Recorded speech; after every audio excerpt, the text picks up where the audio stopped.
Aloha gang, Dr. Russ Rosen here. Welcome to the OHC Community Masterclass. It is January 7th, 2025. Oh my goodness, how did that happen? Beyond me. Oh my goodness, time is just running. So you'll see I have a different background. I'm here in Maui, halfway through my 5-week stay in Maui. Thank God. Warm weather. Got my family and my friends, got my grandchild here that I'm spending every single day with, and it is fantastic. All right, so I am going to, and I'm on a different computer, so this looks a little bit different, and I'm going to see if I can comment, and that's kind of crazy. We'll see. No comments yet, but I should be able to comment. Let's try to pop out and see if I can comment. Nope. Oh well. So if you're there, comment. Go ahead and let me know. If you have questions along the way, yep, I can see right there. So let me know if you're there. I'm going to be moving this again. I'm on a much smaller screen than I normally am. So is what it is. Okay, so we go live at this particular time, 11:30, 12:30, 1:30, 11:30 here in Maui, 1:30 in California, 1:30, 3 Tuesdays a month, where we jump into these master classes. If you are watching it on right now, you post questions in there, I'll answer them. And also, if you are watching this and have any questions, just go ahead and post and I'll help you out. You know, my goal is to help people like you thrive in a care versus scare, a true optimal health model, so your patients get what you do, want what you offer, and happily stay, pay, and refer for a lifetime. You know, as you know by now, if you've been watching these, we go into some good detail about a particular content, and then we go much deeper in the club. If you'd like to get a free month in the club and experience that, let me know. Just put club below and you can experience it and get all the things that I've been putting in there. We so far in this second quarter, you know, we went through certainty, we went through communications, visit 1, visit 2, daily interaction, re-exam, re-report. We're now diving into how to run a business and build a dream team, and every aspect of running a team. We've talked about, you know, the difference between teams in the olden days and what really needs to happen now. We've talked about how to hire. We've talked about bonuses. We've talked about several different things. Today we're going to be talking about performance appraisals. Now, most of us don't do performance appraisals, and out of those of us who do performance appraisals, most of us don't do a really good job, and many of us have done them but felt burned by them and decided not to do them anymore.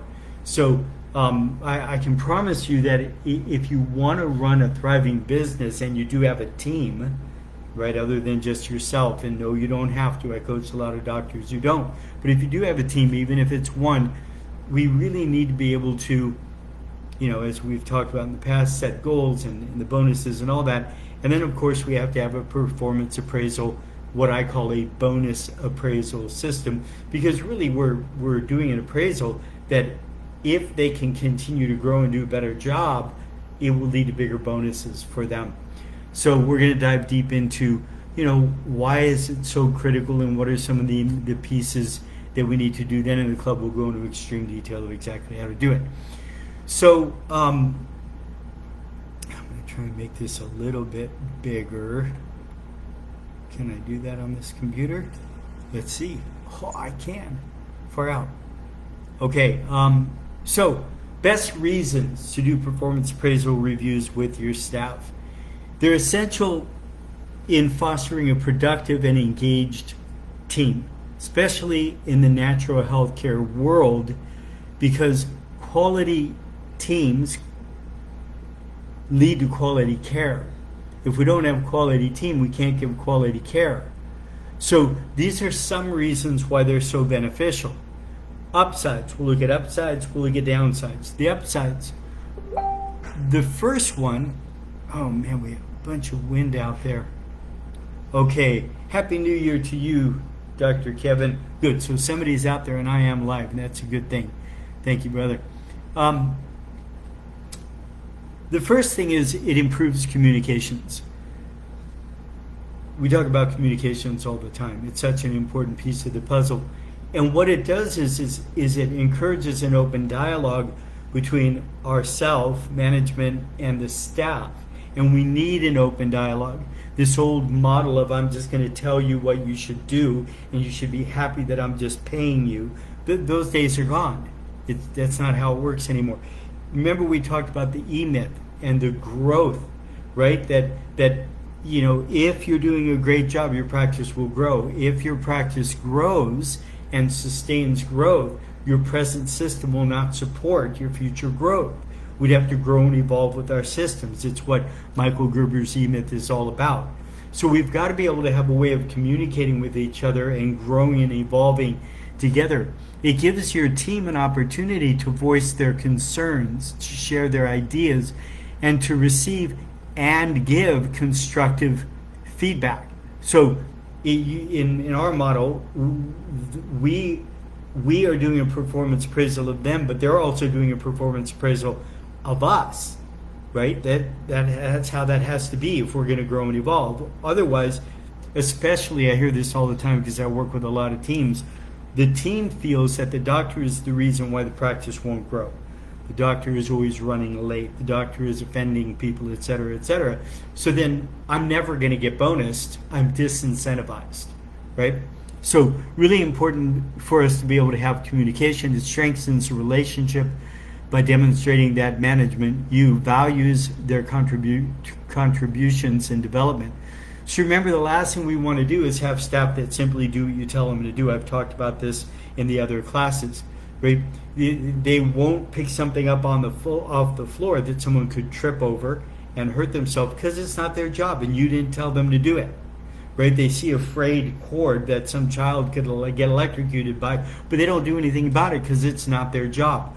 We want team members who are paraprofessionals, who are a part of the team that want to grow the business, and they're always aiming to do their best. So we need to be able to do these performance appraisals and to be able to have these types of communications back and forth.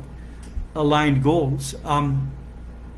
It ensures that your employees understand the practice's mission, goals, and expectations. Remember, we talked about it in the business frame. We start off with our purpose, and then our catalyzing statement, and then our values, all the way down to what are our goals, what are our objectives, right? So we need to make sure that we have aligned goals with our purposes, and the only way we can do that is that we're able to have these kinds of conversations with our team. It helps align individual objectives with organizational priorities such as patient satisfaction or operational efficiency. Again, we laid this out in how to set and achieve goals in great detail. If you haven't been through that course yet and you want it, just comment below goals and I'll send you that entire program that we normally sell. Number 3, it recognizes and rewards achievement.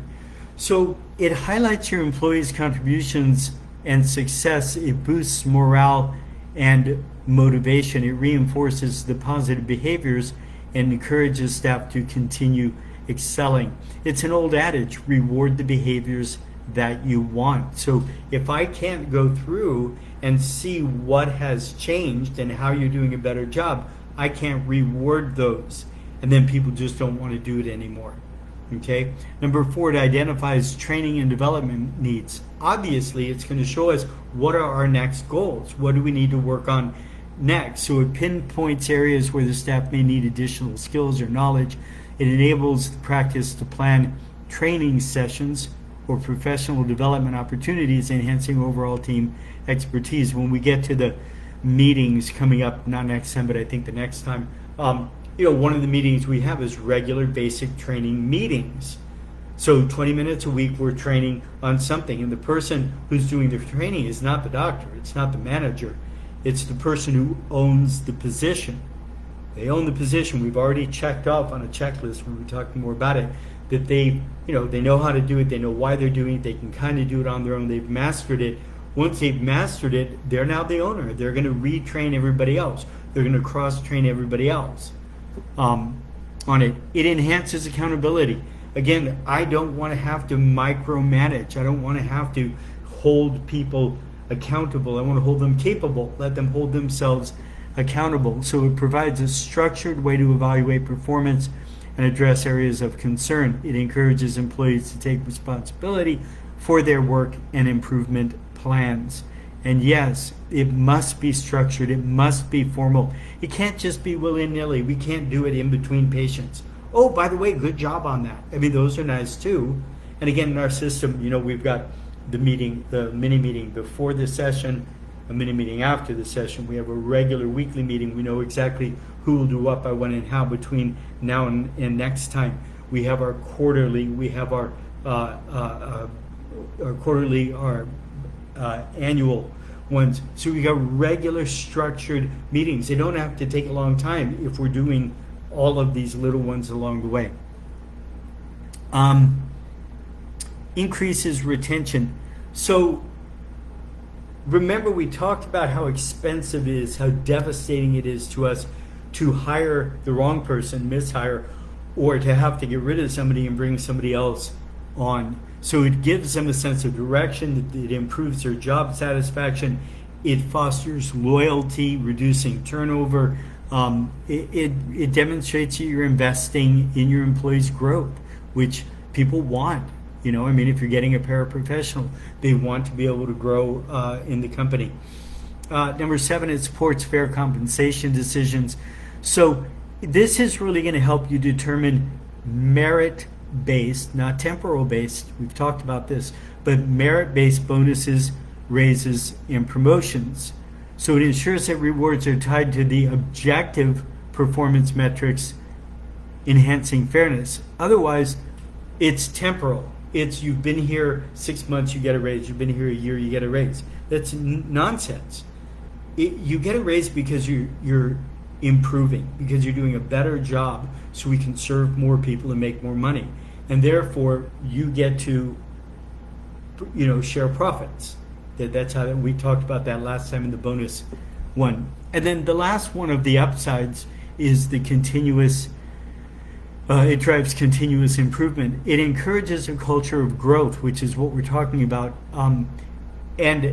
Without reviewing the goals, without having a way of watching the progress, without identifying the inefficiencies and the efficiencies of the team, you can't make the appropriate changes. So again, the E-Myth by Michael Gerber talks about this in extreme detail. In our learning center, our entire program is completely steeped in that, right? So like I'd ridden that course, I'd done that course, took a lot of different courses outside of, chiropractic and more of corporate America. Then I went through that book 3 times, the next book 3 times, the next book 3 times, then I rewrote everything. So our entire program is steeped in that. So if we're doing everything right, the practice is going to grow. If the practice grows, our present system will not support our future growth, right? So we're going to have to grow and evolve along the way. Now, are there any downsides? There are. So downsides, it's time consuming. This stuff takes time, and a lot of people don't want to make the time to do it. These are downsides now through the lens mostly of the team, and this is where many of us have done this and felt burned, and the team did not like it and they complained about it, and why many of us don't want to do it anymore. So do it right. But they can feel that there's subjectivity and bias. So there's a risk of bias in the evaluation. If you're not extremely clear, if you haven't been clear about the objectives and the criteria, if those aren't really established, then they perceive the appraisals as being unfair. And that leads to what we don't want. That leads to dissatisfaction, and that leads to resentment. The next one is a potential for demotivation. Again, the negative feedback, if you don't give it the right way, can demoralize your staff, right? If you just go and you rag on them, it can demoralize them. And it's, again, reward the behaviors you want. If you mostly focus on the weaknesses rather than the strengths, then it's going to leave your employees feeling undervalued, and it'll backfire on you. They'll either quit or you'll wish they would. It may not reflect day-to-day performance. This is an interesting piece of the puzzle. So annual or infrequent reviews may overlook ongoing contributions or challenges. A lack of real-time feedback can make reviews feel disconnected from current reality. So again, for us, we look at 5 years, we look at 1 year, we break it down to a quarter of our objectives of what we're trying to do. We have an entire training process. We'll be going over that in a week or two. But then we get down to the week, and we know what we're going to get done between now and next week. But then we have our mini meeting. So each mini meeting is about a minute and a half.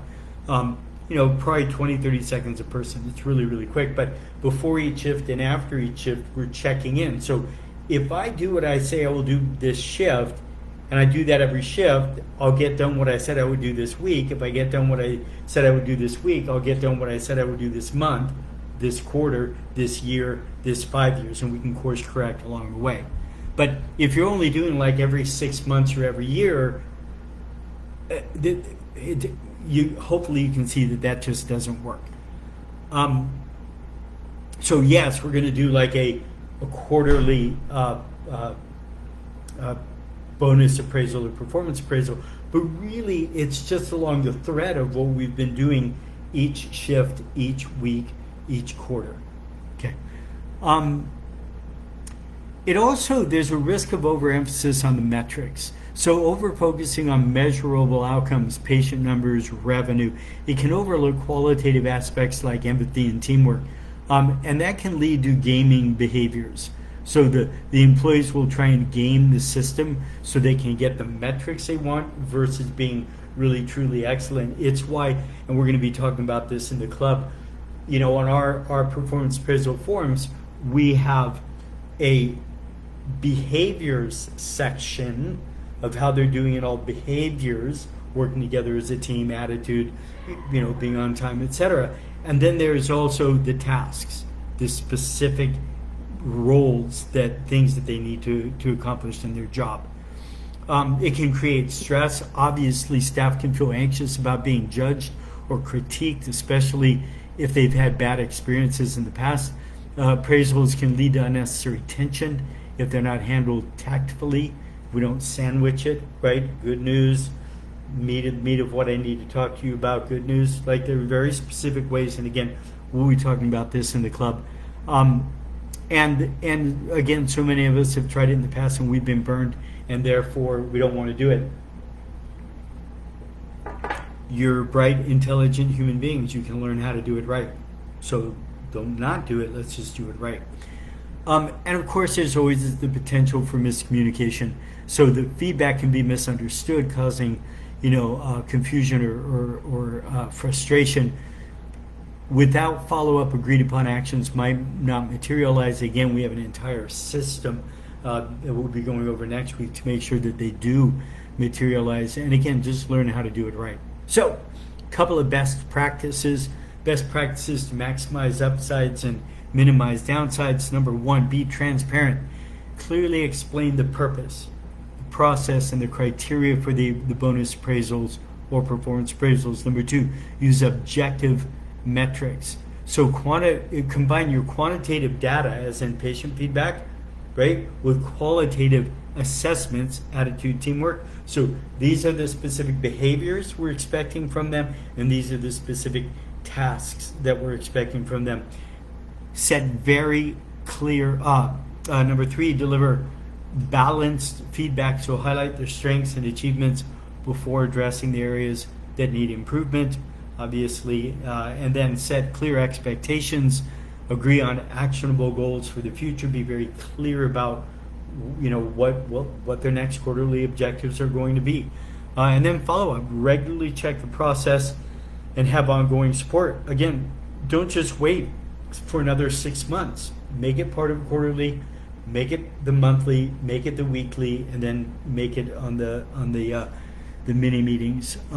Foster a growth mindset with your team. Again, everything we're talking about here is growth. So frame feedback as an opportunity for development, not criticism.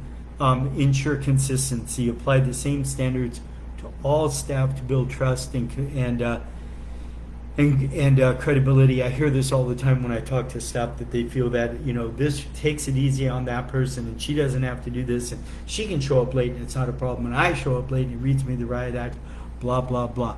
So when done thoughtfully, performance appraisals can be powerful tools to improve staff performance, satisfaction, and the overall quality of care in your practice. Again, I will be going into extreme detail about this in the club this Thursday at 11 o'clock California time. Is that true? Yes, at 11 o'clock California time. If you do want to jump into the club, I'll give you a free month. Just go ahead and put the comment below club, and I'll let you get in there for a month. Kevin, thanks for saying aloha. If you have any questions right now, go ahead and comment and let me know. There's probably about a 6 or 7 second delay, so I'll kind of riff for a moment here in case you have any questions. Otherwise, if you're watching this and you have any questions, go ahead and just make a comment. I respond to every single one. I don't have anyone else doing it for me. It's me. All right, so I hope you found value in that. As always, much love and aloha. Bye, gang.